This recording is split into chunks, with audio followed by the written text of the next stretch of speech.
Sindh high court में सानेहा गुल plaza की तहकीकाती कमीशन की समाअत हुई। कमीशन ने मैनेजमेंट और तनवीर पास्ता से सवालात के जवाब, अहम दस्तावेजात तलब की। आग बुझाने के निज़ाम और हाइड्रेंट की कारकर्दगी पर सख्त सवालात और तनकीद की गई।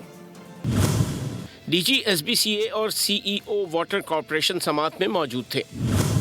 सदर गुल प्लाजा तनवीर पास्ता जुज़वी बयान रिकॉर्ड कराने के लिए पेश हुए। कमीशन ने सानेहा के वक्त पानी की फराहमी, हाइड्रेंट्स और फायर फाइटिंग की इस्तेदाद के हवाले से तफसीली रिपोर्ट्स तलब करनी। गुल प्लाजा की दुकानों की तादाद, लीज रिकॉर्ड और इजाफी फ्लोज की इजाज़त पर भी सख्त सवालात हुए। सिंध हाई कोर्ट में कायम तहकीकाती कमीशन ने सानेहा गुल प्लाजा पर मैनेजमेंट और सदर तनवीर पास्ता से तफसीली वजाहत तलब की। कमीशन ने फायर हाइड्रेंट्स की दस्तियाबी, पानी का प्रेशर, आग बुझाने वाले आलात की इस्तेदाद और दस्तियाब रास्तों के बारे में 72 सवालात पेश किए। तनवीर पास्ता ने बताया कि 2024 से वो सदर हैं। सानेहा के दिन 40 रज़ाकार मौजूद थे, जिनमें सब्सक्राइब करें और बेल दबाएं ताकि कोई खबर रह न जाए।